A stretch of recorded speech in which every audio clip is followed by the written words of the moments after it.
Do you feel drawn to learn more about witchcraft and the occult, but feel lost on where to start? Then welcome to Get In Loser, We're Doing Witchcraft, a podcast all about what it means to be a witch and where to get started on your journey.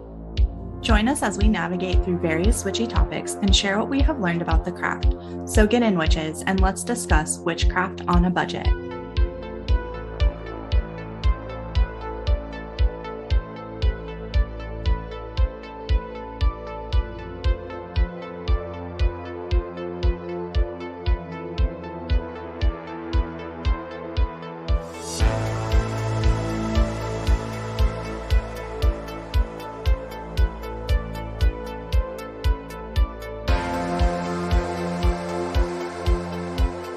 What are you drinking today? Today we have kombucha, Arnold Palmer, and water. Yum. After just finishing coffee. Nice. Yeah. I am drinking. Don't judge me. I'm judging. I know you know that I'm not an alcoholic.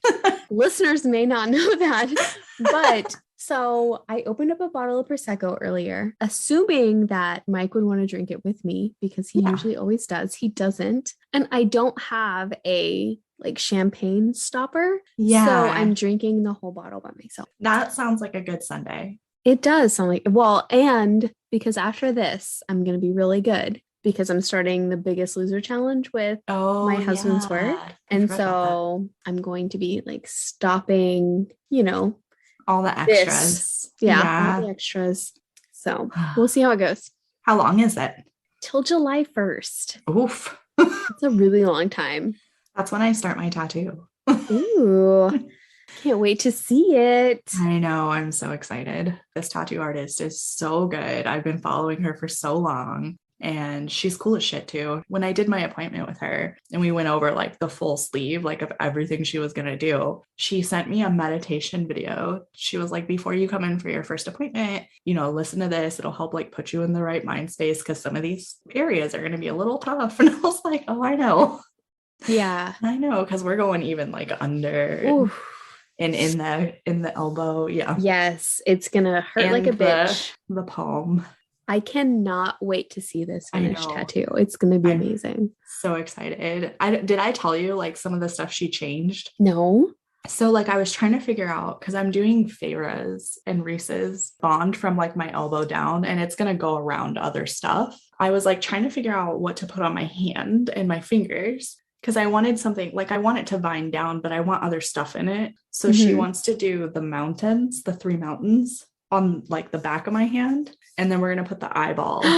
Yes. Yeah. She's going to do moon phases across my fingers. Oh my gosh. That's going to be amazing. It's going to be so cool. I cannot wait. I cannot wait for you. I really want to get the moon phases down my spine. I heard the spine is a really sensitive area to get tattooed, but it would look so cool. But that's another one of Feyre's, isn't it? Down her spine, she has the moon phases. I don't remember exactly what she has down her spine. I think it's the Bryaxis, her deal with second Bryaxis down her spine. I can't. But is it the moon phases? I think it was described as phases of the moon. What the heck? That would be crazy if it's the same thing, because I've been wanting to do that, or blackbirds or something for my dad. Not sure exactly. Yeah, it's the moon phases. Holy shit. And the center one has a star around the moon, the star coming out of it. Well, then maybe I'll do that then, because 2 birds, 1 stone, witchy tattoo plus a nod to Court of Thorns and Roses. So today we are going to be talking about many different ways you can practice witchcraft while spending little to no money. Some of the things we are going to discuss may sound familiar, as we've touched on quite a bit of this in some of our previous episodes, such as mundane magic, and also on the cleansing, charging, and banishing episodes. So if you haven't listened to those, definitely check them out. We are fortunate that witchcraft and paganism have become more mainstream and accepted in today's society. Information is so close and so abundant that you can search Pinterest for spells and charms, and there's tons of TikToks and YouTube videos out there that detail how to do a lot of different things within witchcraft or paganism. However, all of this knowledge comes with the perception that you need a lot of stuff and you need to spend a lot of money to be a witch, and that's absolutely not the case. Witchcraft demands effort, respect, time, and commitment. You can't buy your way into witchcraft. Witchcraft on a budget doesn't mean that you have to be cheap, but being mindful of what you spend your money on. Put your focus on learning your craft. The tools are secondary and they're more for ritual practice or amplification. Remember that our ancestors didn't have access to everything that we have access to today. Like today, we can order a crystal from any part of the world and just have it shipped to our house. And a lot of them have been shipped into like local stores too. So, our ancestors used what was around them versus being able to have everything shipped to them through like Google or Amazon or whatever. Exactly. And at the end of the day, it's all about intention. Our energy and our minds are powerful tools that we often overlook when we think about the essentials that are needed in spell work. As long as your intention is there and you're using your energy wisely, you can manifest so much. When working on a budget, work with what you have available to you. Your spice cabinet is going to be something that you use frequently. Many common herbs and spices have both medicinal and magical properties. Something that I learned in our research was working with black cat hair is said to be good for luck and success. Which is crazy. Yeah. I did not know that either. Well, like the whole superstition is that black cats are unlucky. That's true. Apparently working with their hair is lucky. Exactly. And you need a black cat now because you have all these cats and not one of them is black. Nike has a little bit because she's a tortie. So she's got like the reds and orange and creams, but she has a little bit of black. You just need to take a little scissors. I know. Let me just snip this out. Sorry, excuse me. We need this. Sorry, Nike. Don't mind me. I'll do it next time I come because she hates me anyway. She'll just try to murder you. No big deal. It's okay. Eggshells is another one. These are a great additive for protection and for use in fertility spells. If you live in an older, like historic home, many of them were built using square nails, and square nails are said to be used for protection. And then horseshoes, you can use old horseshoes. They're good for luck and protection depending on which way that the horseshoe is hung. So if it's facing upwards in a U, it's believed to store good energy and keep luck from spilling outward while keeping evil out of the house. And then if you hang it upside down, it's said to let luck spill outward from the home. It's important to focus on the essentials and what is important to you and your practice. You don't have to have every spice or household item that we discuss in this episode. Instead, tailor your practice to what you want to focus on. For instance, just relating this back to me and Tiffany. Tiffany is very much an herbalist, and you can see this whenever you look at her practice. She is going to be the one to make teas, simmer pots, tinctures, and salves, and imbue her magic into her cooking. For me, as much as I love herbalism and kitchen witchery, the kitchen is not my strong suit. Cleaning magic and crystals and candle work is what I'm drawn to. So outside of spell work that includes kitchen ingredients like cinnamon, star anise, chamomile, and rosemary, just to name a few, I don't do much magic in the kitchen. I actually do all of my spell work at my altar. And I have altar spices that stay at my altar because I know that while I love reading about and watching videos on kitchen witchery, at the end of the day, that's not where I focus my energy. All this to say, though, our magical spaces are going to be completely different, and that's okay. Do what works for you.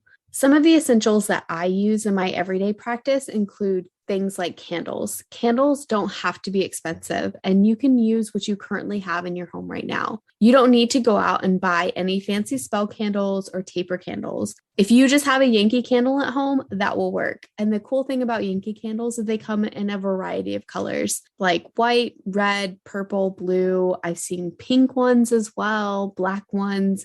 All of these can be used in spell work, and you just have to Google search what different colors mean in witchcraft. White candles especially are pretty universal and can fit with basically any intention.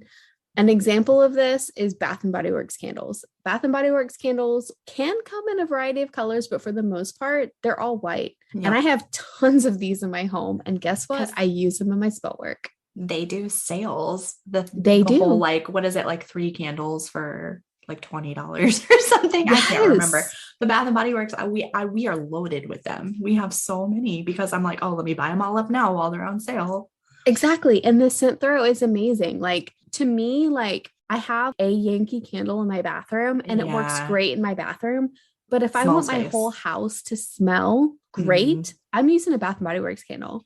Yeah, my Yankee candles are usually candles that were gifted to me because for some reason that's like the gold standard everywhere in America, right? Everybody wants to have Yankee candles. But if they're not in a small space, the scent throw is like non-existent. Whereas Bath and Body Works, we have a pretty big downstairs area. It's 4 rooms. And if you light one, you could smell that candle in any of those areas, like just one candle. Exactly. That's how ours is too. Our downstairs area is very open floor or very open floor plan, whatever. And if I light that candle, if I leave it on our bar in our kitchen, the whole downstairs smells amazing. I can smell it even upstairs. Yeah. It's wonderful. And so like, and I've not done this yet, but this was something I saw whenever I was researching it. If all you have is a Yankee candle or Bath and Body Works candle, and you want to include it in your daily practice, pull off the label if you don't want to look at it, or you can make your own label on a piece of paper and tape it to the jar, or you can write your intentions on the candle or draw your own sigil on the jar with a Sharpie. And if you're into carving sigils, you can carve the sigil on the top of the candle. And all of this works to bring in that intention. And so say, for instance, if you're wanting to draw a protective sigil on the top of your candle, carve that in your candle. You can anoint it with oil and maybe some herbs too, or just carve it in. You don't have to do anything fancy. And then whenever you come home from work or school or wherever, light your candle. And that's bringing that intention of protection into your space. And that's a very quick and easy and very cheap way to practice candle magic in your everyday. Birthday candles and tea light candles are also very great options if you're wanting to practice candle magic and you don't want to spend any money. As far as tea light candles, I mean, those are really cheap and you can find them just about anywhere. The thing about tea light candles that I love is that they're so quick to burn out. Also, for birthday candles, these are a great option if you already have them on hand. I know as a mom, I have a ton of just random birthday candles floating around in our junk drawer that, we'll just, every time there's a birthday, I think that we don't have any candles, and then I'll go out and buy a whole package of new candles. And then now we just have an abundance of random birthday candles in our drawer. These are perfect to use in spell work. And again, they burn really quick and easy. And I mean, you might not be able to carve a sigil in them, but it's a great way. Maybe if you're really skilled. I'm not very skilled at that. I would That's a very tiny space. A lot of spell work requires you to allow the candle to burn out completely. And so I've read that it's like a preferred use as birthday candles because they are so small and they burn so quickly. So if you don't have a lot of time to let a full like taper candle burn all the way down, a birthday candle is the best version. It really is a very underrated candle to use in spell work because like, for instance, even those small spell candles, they burn forever. A couple of weeks ago, I did a prosperity spell and it was in a cauldron. It was safe. It was in a little candle holder inside my cauldron. And I forgot that I even had it lit. Like I had to go pick up a package. And because I live on a military installation and we live in another country, delivery drivers can't gain access to where we live. And so I had to meet this delivery driver off base somewhere. I was only gone for like maybe 5 minutes, but I completely forgot that I even had a candle lit because it had been so long since I had lit the candle. Because, whenever you do a spell like that and you're lighting a candle and you're letting the candle burn out, should still be thinking about the intention. But like once you've completed the spell, you kind of let it go, you know what I mean? And I had already continued on with my day, knowing that I had plenty of time for the candle to burn out before I needed to like pick up my kids from school. But I didn't factor in the delivery situation. And so I was driving off base going to meet this delivery driver. And then in my head, I remembered I still had a fucking candle going. And I was just like, oh my God, I hope that I don't get to my house and it's burnt down. It was fine. Like, please don't pull a Sam. Don't just let a candle leave your house. But it was fine. It was in a cauldron, but I will never do that again. I was freaking out the whole time. I mean, I told you we always have like candles and incense going in our house. And I had like a bunch of candles lit and I went around and blew them out before I went to bed, but I missed one. And luckily it was like the one on the island. So it was like nothing around it. It was like on a wide surface, but I went to sleep and woke up and was like, oh, the house still smells so good. Well, dumbass, it smelled good because you left the fucking candle burning all night. Right? Yeah. Terrifying, but I know. I also came down and I was fine. like, oh my God. Yeah. Gonna burn the whole house down. Thank God I didn't die last night. Yeah. Ugh, it's just terrifying when you think that we are actual adults making adult decisions. I know. But look, I always say I need an adult. Like I get that I'm adult, but I need an adult also. Exactly. Yeah. And you know what? For spell work, birthday candles, tea light candles make you feel more like an adult because they will burn out before you go to sleep, before you have to go meet a delivery driver. Yeah. You're not going to wake up and be like, oh shit. You're going to wake up and it's going to be out. So use up those birthday candles, guys. Yeah. You have them hidden in your drawer somewhere. Use them up. That is the one thing I do not have any of. You're telling me you don't have birthday candles in your house for all your pets? I'm just kidding. No. People do that though. They do that. Which is awesome. I am a little bit too lazy for that. I shower my pets with love and treats every day. So exactly. Same. Gizmo enjoys his walks and his snuggles and all his treats, and he's fine. Yep. That's what I get. Yeah.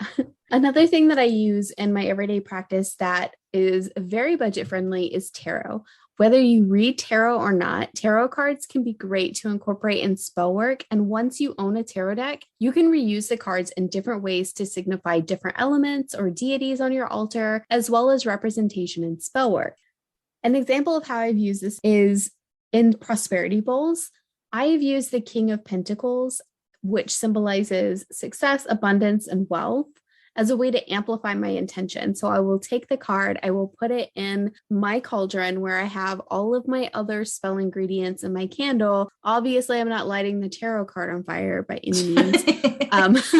But you can use the tarot card in your spell to amplify that intention. There are also printable tarot decks online that you can print off and use in either your divination work or spell work. So if you would love to have a tarot deck, but you don't have the money to invest in one, there are free printables on Pinterest. So definitely check them out. I recently bought into a Kickstarter for a tarot deck. It's a literary tarot deck, and it's got all this like beautiful work on the cards that are tied into certain books. And part of the packages that you get, most of them include printable, like digital copies of the tarot cards too. That's so you amazing. you have your actual tarot deck that they send you with this beautiful book and all this stuff, but you also have access to the digital prints of them. Wow. Yeah. So that's an option too. Like if you want to do something like that, like invest in a Kickstarter and get that digital tarot deck, and then you can print it off every so often, use it in your spell work. Like there are so many Kickstarters for tarot decks. I don't know if you've ever looked at that. One of our friends, Jen, sent me the literary tarot because she was like, I think I'm going to buy these. And they were just too beautiful to not buy into. But I started looking because I was like, I didn't even think about like Kickstarter for something like this. There are a bajillion tarot deck like Kickstarters on there, and some of them are so pretty. That's awesome. I'll have to check it out for sure. But also, hey, Jen, our favorite librarian. Yes. Another budget-friendly witch tip that I incorporate a lot in my own practice is using what's outside, using nature that is growing in your area, in your neck of the woods, in your everyday witchcraft is wonderful. You can use the dirt in your garden in protection work. You can use the flowers that are growing outside to either decorate your altar or incorporate into any sort of spell work, depending on if you're practicing during a specific Sabbath. Whatever you want to do. For instance, like for myself right now, I have an Ostara altar that I have put together using flowers that are growing from my front yard or front garden if you're in the UK. And so I don't even know what these flowers are, but we have a vine that's growing out in my front garden with a bunch of beautiful purple flowers on them. Like I've taken a cutting of the vine and I brought it inside and decorated my altar with it. And I've also used like from nature walks, like I go and walk my dog every day. And as I'm walking, I will pick up like dandelions or little white flowers or bluebells. We also have cherry blossoms that are blooming right now in the UK. And I will take snippets of those and I have them all over my altar. And it's just a great way to use the nature that's growing around you. Scarlet Ravenswood, who is an amazing YouTuber that we've mentioned time and again on this podcast, she has a great tip for incorporating nature into your everyday magical purposes. She mentioned celebrating nature with what is already around you. And the example that she gave is for celebrating Yule. Yule is typically associated with pine, mistletoe, and holly. However, if you are living somewhere like a tropical island where you don't have access to pine, mistletoe, and holly, she recommends using what is blooming outside instead. I think that's a really good point, though. It like brings back to what we said earlier in the fact that like our ancestors didn't have access to everything that we have access to today, and they used what was around them in nature. You know, they weren't able to go online and order something and have it shipped to them. So it just goes back to that, using what you have and what works for you.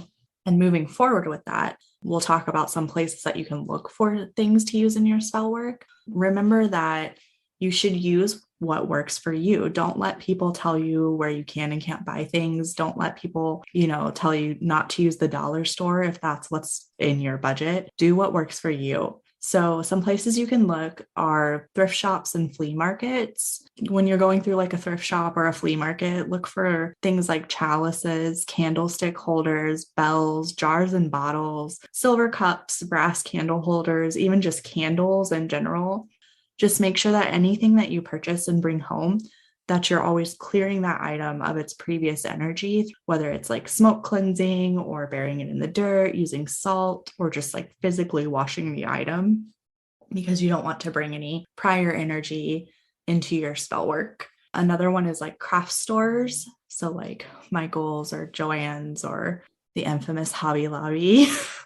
Ew. We don't like to promote them if we can avoid it. But you could be like me and go when things are only on sale, so you're giving them as little of your money as possible. But using craft stores for things like wooden discs to paint or burn sigils or symbols onto. They have tons of bottles and jars that you can use for spell jars or moon water, or just storage maybe for herbs or other like spell ingredients.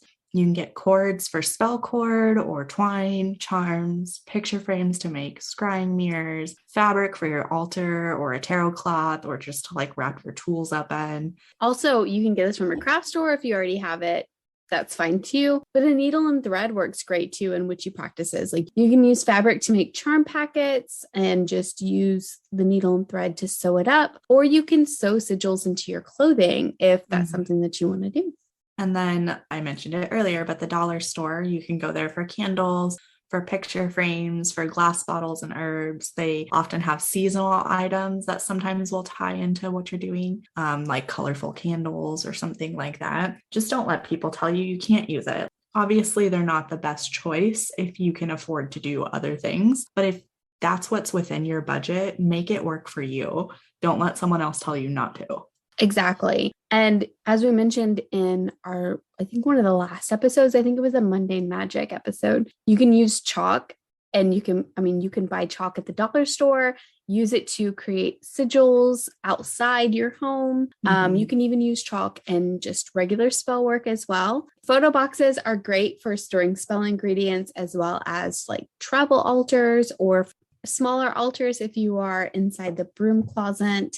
This is also great if you're a military family and you move a lot, because unfortunately, as like my family, we move basically every 3 years. And with that, I can't own a lot of shit. Like we're either I have to get rid of it or I have to bring it with me. And when it comes to my altar, that's not something I don't want to get rid of those things. Right. So, for my part, or for my witchy practice, I am pretty minimalistic with the things that I buy, because I know that if we're moving every 3 years, and especially if we're living overseas, there's only so much that I can bring in a suitcase. So I try to keep it pretty small enough to where I can put it in a box. That way I can put it in my suitcase and not have to worry about movers trying to handle my shit for my altar, because I don't want to deal with that. and I don't want anybody Yeah. touching my shit.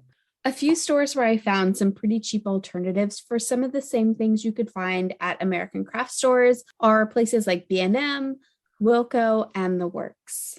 You can also go to yard sales, garage sales, or estate sales, and you can look for things like flower pots, teacups, mirrors, lanterns, bottles, jugs, or like altar or offering dishes. And this is a lot of the same things from thrift shops too that you can find there. Buying secondhand, like at a thrift store or a flea market or a yard sale, is kinder to the environment because nothing new is needing to be produced.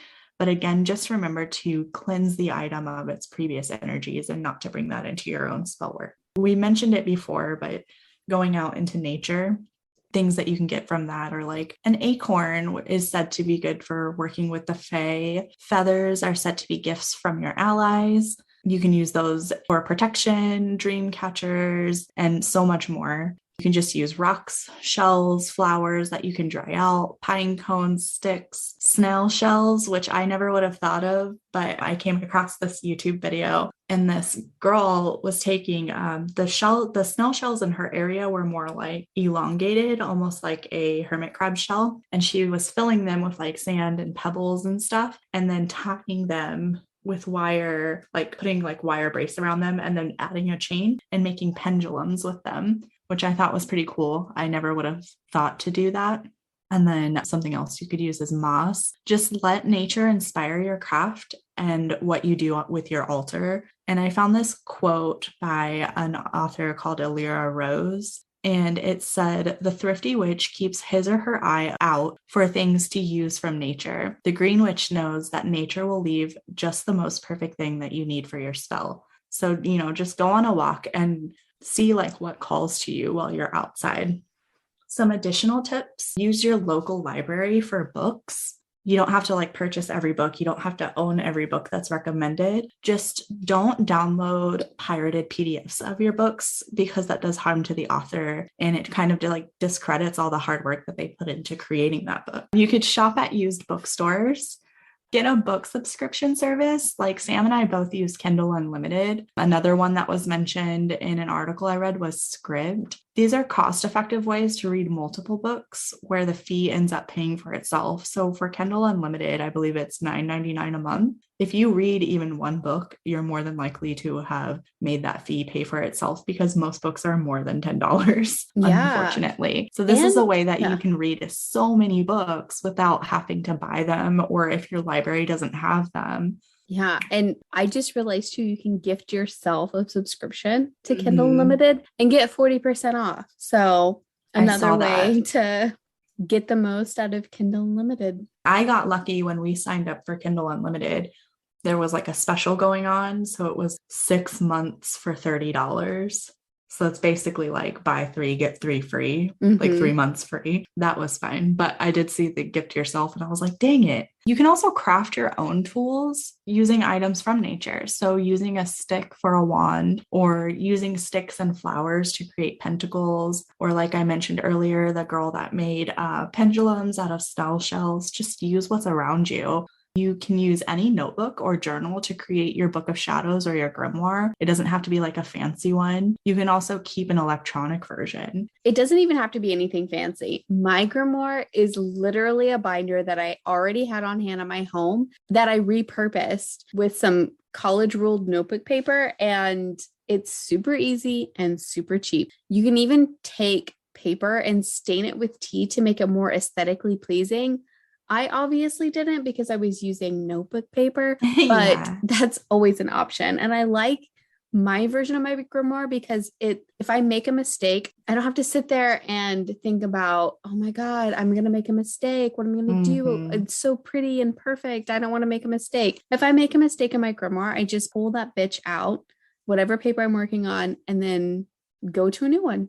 That's so smart and like more my speed because I'm chaotic on my best days. And so I couldn't imagine trying to make it in just like a regular journal or notebook because I'm like, well, what if I want to organize it differently? Or what if I do all this stuff and then later I find something that fits in with something that's like 10 pages in? So having a binder is really smart. It's wonderful. You can Highly also, suggest. for sure, you could also reuse mundane things like glass jars, bottles, old towels, and cloths for your crafts. I am a jar hoarder, so especially with like using all the herbs and stuff that I do, we have jars all over the house. Anthony was like, "Do you really need this jar?" Absolutely. Yes. 10 out of 10, I need it. Pasta jars and pickle jars are my jam. I save all of my pasta jars and pickle jars for moon water, and I also use old candle jars. So what I'll do is those Bath and Body Works candles that we talked about earlier in the episode,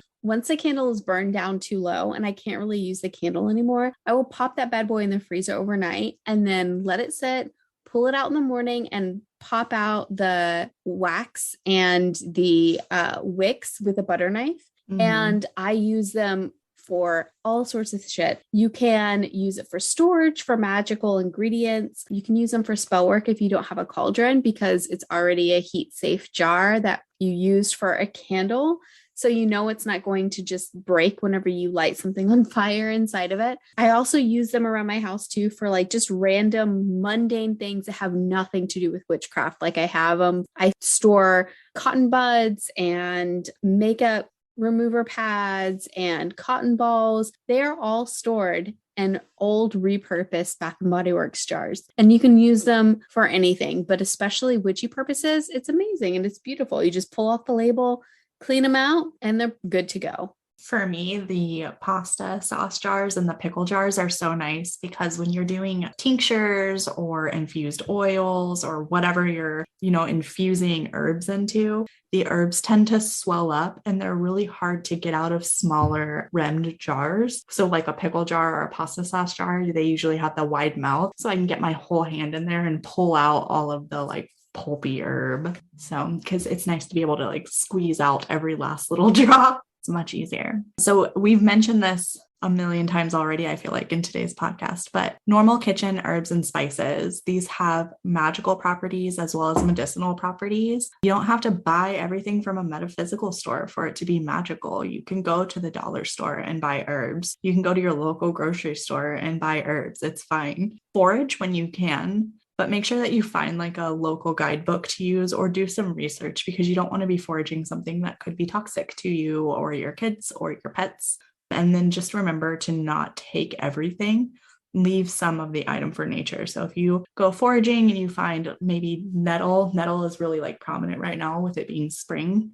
Don't take all of it because it's there for a reason, or like other animals and stuff in nature also need that. So just don't take it all. You can grow your own herb garden, creating a direct relationship with nature and cutting out the cost in the long run. So it is a little bit of money upfront to get started. But once you get it started, you're not having to go buy your herbs, like your fresh herbs from the produce section of a grocery store where herbs cost a lot of money for no reason. Like they are some of the simplest plants to grow and tend. And then if you grow them, you get to go out into your own garden, or if you keep them in the house in your kitchen and cut fresh ingredients like that day, which is really nice. And then again, just using things like rocks, pebbles, stones, shells, whatever you have. These are great alternatives for crystals.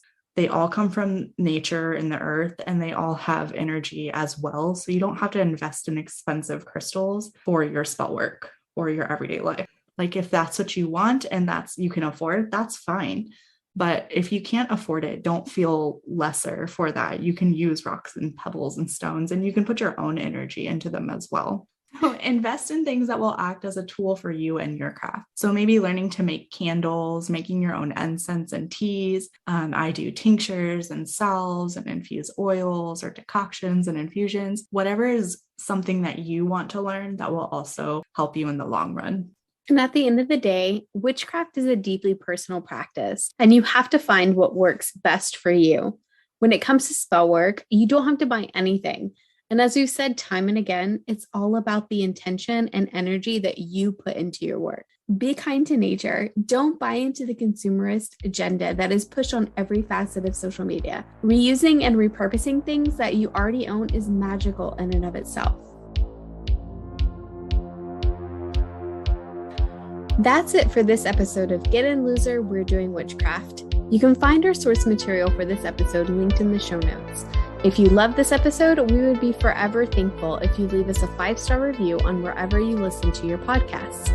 If you really love the show and want more Get In Loser content, check out our Supercast link provided in the show notes, or search the Supercast website for Get In Loser, We're Doing Witchcraft.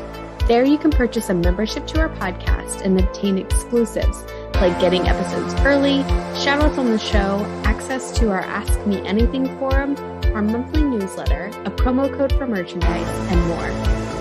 You can also find us on Facebook, Twitter, and Instagram at Get In Witches, or email us at we'redoingwitchcraft@gmail.com. Check us out next week, where we will sit down and discuss the Wheel of the Year and all things belting. Until then, blessed be witches.